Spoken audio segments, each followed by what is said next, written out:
yaitu ini selaku moderator, dan teman-teman saya yang pertama itu Mbak Nurul Afifah dan kedua yaitu Mbak Ismar. Langsung saja, yang pertama itu kita akan ke daftar isi, yang dimana yang pertama itu latar belakang, kedua rumusan masalah, ketiga ruang lingkup, keempat tujuan kegiatan, kelima manfaat kegiatan, keenam tinjauan pustaka, dan terakhir itu adalah metode kerja praktek. Yang pertama itu latar belakang. PLTU Punagaya Jeneponto dengan ukuran 2 kali 125 MW menggunakan air laut sebagai sumber air umpan boiler. Air umpannya harus sangat murni untuk mencegah kerat dan korosi pada boiler. Sistem connections digunakan setelah proses filtrasi dan refleks osmosis. Teknologi ini mengubah ion pemotor seperti kalsium, magnesium, klorin, dan lain-lain dengan H+ dan OH- untuk menghasilkan air murni. Kinerja sistem connection sangat menentukan efisiensi dan ukur peralatan pembangkit. Peran sistem connection di PLTU Punagaya sangat penting dalam menjamin kontinuitas dan keandalan operasi pembangkitan. Jika sistem ini tidak berfungsi optimal, maka risiko kerusakan peralatan, efisiensi rendah, hingga potensi penghentian unit pembangkit dapat meningkat. Selanjutnya itu ada rumusan masalah. Yang pertama itu bagaimana sih kinerja sistem connection dalam pengolahan air umpan boiler di PLTU Punagaya Jeneponto untuk menjamin kualitas air yang sesuai standar operasional boiler.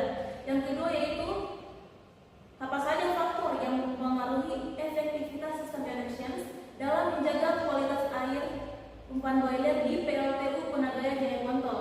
Selanjutnya itu ada ruang lingkup. Adapun ruang lingkupnya dalam kegiatan ini berfokus pada sistem pengolahan air umpan boiler yang menggunakan teknologi connections di PLTU Punagaya Jeneponto. Proses pengolahan air yang terdiri dari beberapa tahapan. Yang pertama itu adalah penyaringan awal, selanjutnya softening, hingga demineralisasi yang bertujuan untuk mengurangi kadar ion pemotor atau pengganggu seperti kalsium, magnesium, dan silika dalam air. Selanjutnya yaitu tujuan kegiatan. Yang pertama itu mengevaluasi kinerja sistem connections dalam pengolahan air umpan boiler di PLTU Punagaya Jeneponto dan mengetahui sejauh mana sistem ini dapat menjamin kualitas air yang sesuai dengan standar operasional boiler. Yang kedua yaitu menganalisis faktor-faktor yang mempengaruhi efektivitas sistem connection dalam menjaga kualitas air umpan boiler di PLTU Punagaya Jeneponto serta dampaknya terhadap keandalan dan efisiensi operasional boiler. Selanjutnya itu manfaat kegiatan. Yang pertama, memberikan informasi mengenai kinerja sistem connections dalam menjamin pengolahan air umpan boiler di PLTU Punagaya Jeneponto yang dapat digunakan untuk menjaga kualitas air yang sesuai dengan standar operasional boiler sehingga meningkatkan efisiensi dan keandalan operasional pembangkit. Yang kedua yaitu memberikan wawasan tentang faktor-faktor yang mempengaruhi efektivitas sistem connection di PLTU Punagaya Jeneponto yang dapat membantu manajemen dalam mengoptimalkan proses pengolahan air dan mencegah kerusakan peralatan boiler akibat kualitas air yang tidak sesuai standar. Selanjutnya yaitu tinjauan pustaka yang akan dijelaskan oleh teman saya, BC Nurul Afifah. Saya persilakan. Baik, terima kasih moderator.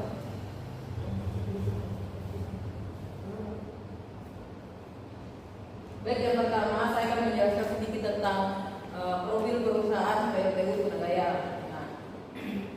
Nah, PLTU Punagaya ini dibangun pada tahun 2015. Nah, ini merupakan program dari pemerintah dengan kapasitas 35.000 MW. Nah, PLTU Punagaya ini lokasinya berada di Jeneponto, Sulawesi Selatan, Indonesia. Nah, PLTU Punagaya ini berada di bawah naungan dari UPK Punagaya.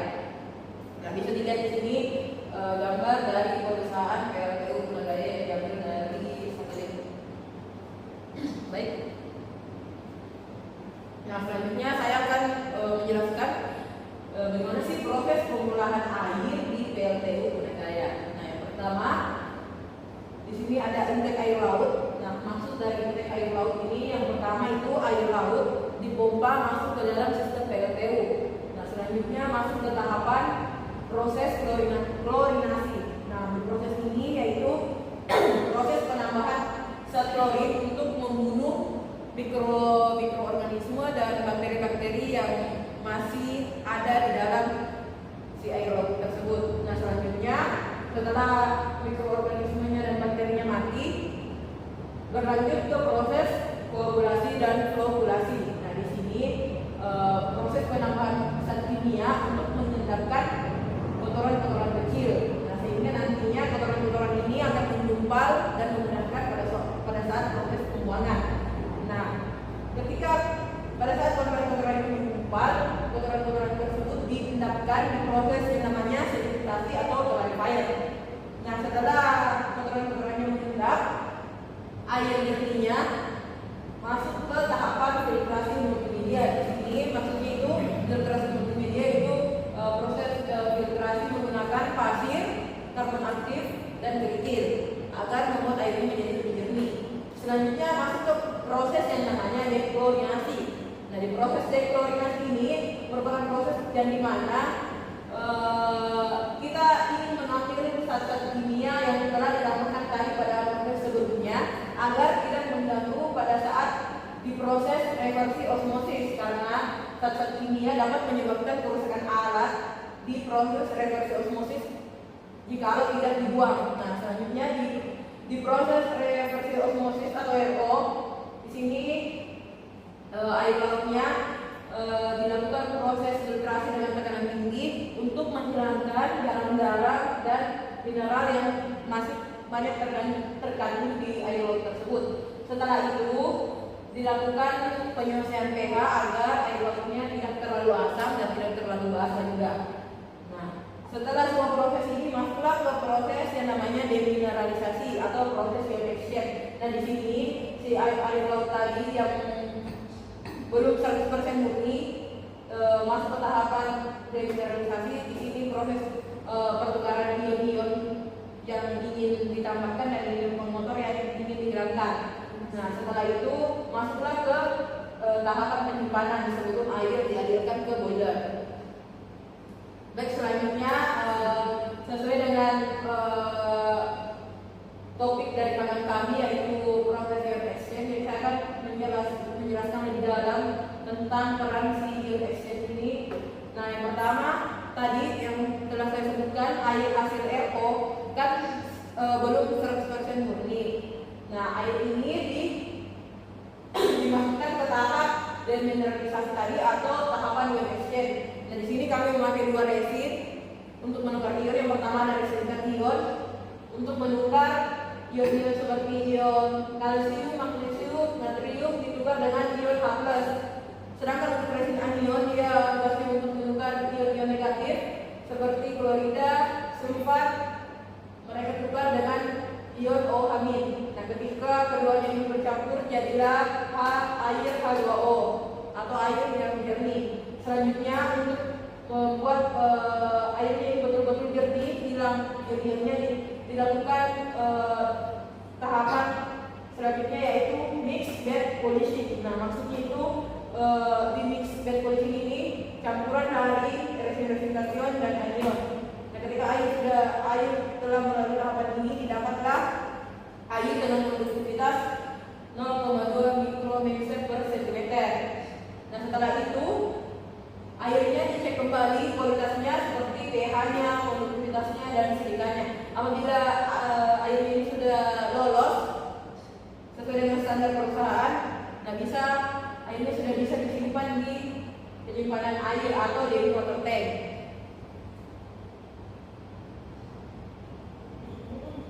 Baik, itu saja penjelasan dari saya. Saya kembalikan ke moderator. Terima kasih. Baik, terima kasih dari presentasi. Selanjutnya itu faktor-faktor yang mengalami aktivitas Indonesia yang dijelaskan oleh Dr. Isma. Silakan. Baik, terima kasih moderator. Selanjutnya itu faktor-faktor yang mempengaruhi aktivitas sistem ion exchange itu ada 6 faktor. Yang pertama itu kualitas air baku. Nah, di kualitas air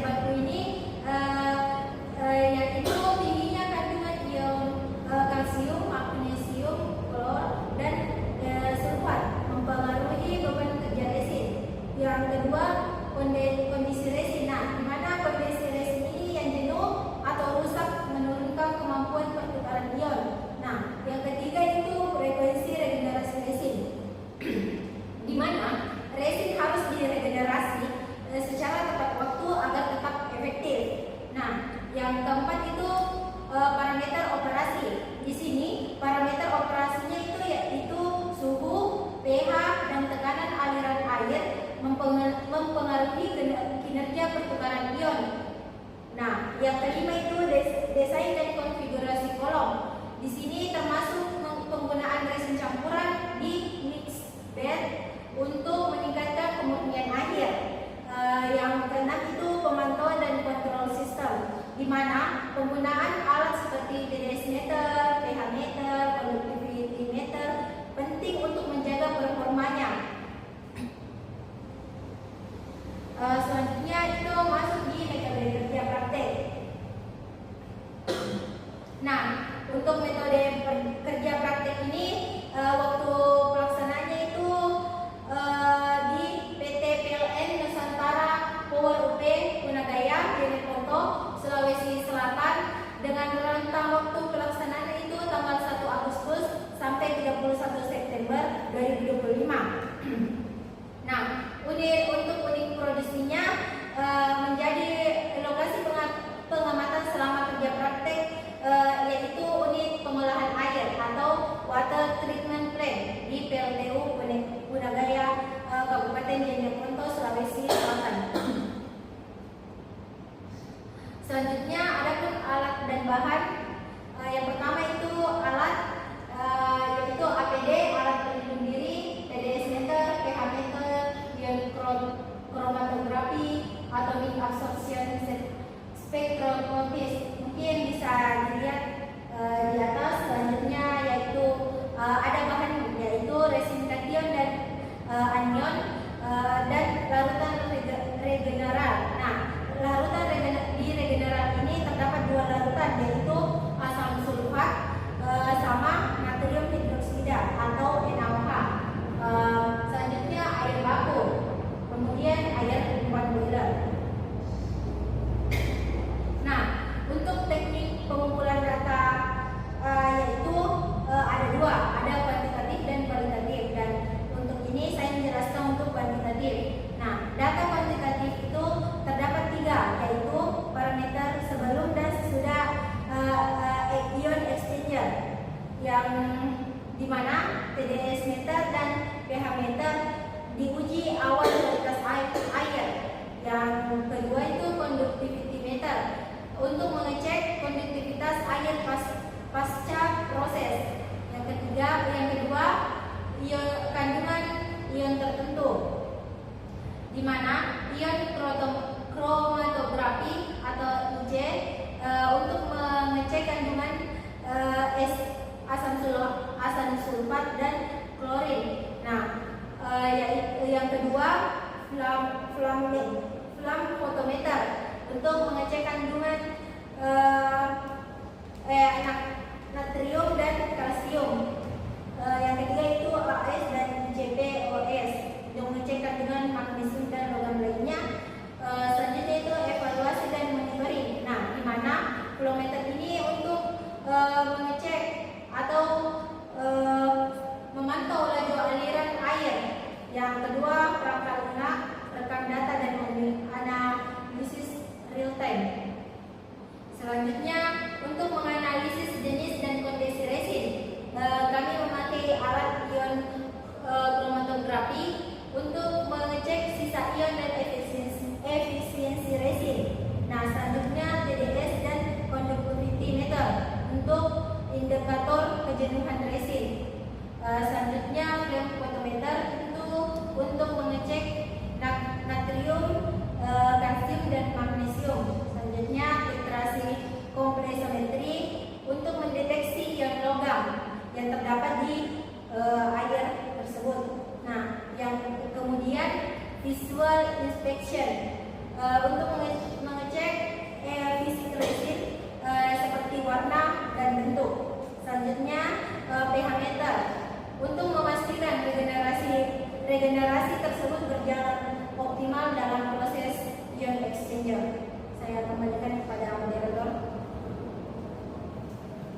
wawancara langsung dan observasi langsung, sama mengambil data lapangan di perusahaan apabila diizinkan. Yang pertama untuk wawancaranya di sini kami memakai rubrik wawancara dengan 5 aspek penting, yaitu proses, pengetahuan, pemeliharaan, efektivitas, dan saran. Nah, saya jelaskan mungkin karena wawancara dan observasi itu caranya sama. Nah, untuk si rubrik wawancara kami beri sebanyak 5 pertanyaan. Nah, dengan setiap pertanyaan itu punya skornya masing-masing. Nah, contoh, ketika pada saat kami melakukan wawancara kepada operator unit di Ion Exchange, apabila si operator ini bisa menjelaskan secara detail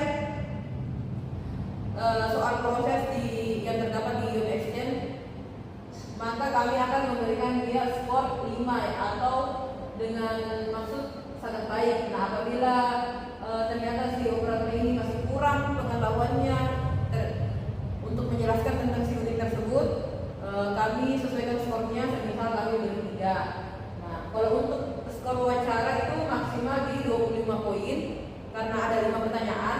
Kalau untuk skor observasi itu maksimal di 30 poin. Nah, untuk mengetahui persentasenya seberapa bagus sih wawancara dan observasinya, kami menggunakan rumus persentase, yaitu total skor dibagi skor maksimal dikali 100%. Contoh, semisal skor wawancaranya itu nilainya sempurna atau 25 poin, berarti 25 dibagi skor maksimal 25 dikali 100%, artinya 100%. Berarti si operatornya ini kompeten dalam menjelaskan kepada kami. Nah, mungkin itu saja penjelasan dari saya soal teknik pengumpulan data. Saya kembalikan ke operator ke moderator. Baik, terima kasih. Selanjutnya itu teknik analisis data yang dijelaskan oleh Mas Ismar. Saya persilakan. Baik, untuk teknik analisis data itu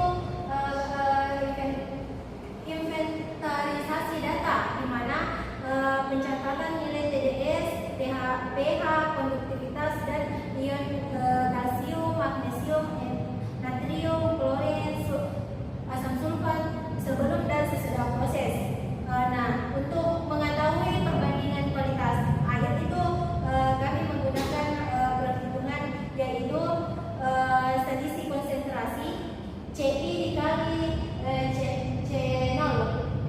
Selanjutnya untuk mengetahui efisiensi penurunan ion, yaitu efisiensi sama dengan selisih konsentrasi ion dibagi CI dikali 100%.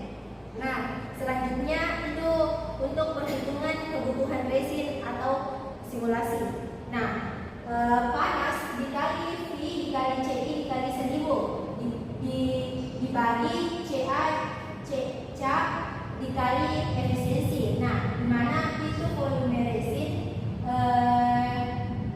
menggunakan liter dan volume air efisiensi persen. Saya kembalikan kepada moderator. Baik, terima kasih. Setelah tadi hasil presentasi dari kami, saya ucapkan terima kasih kepada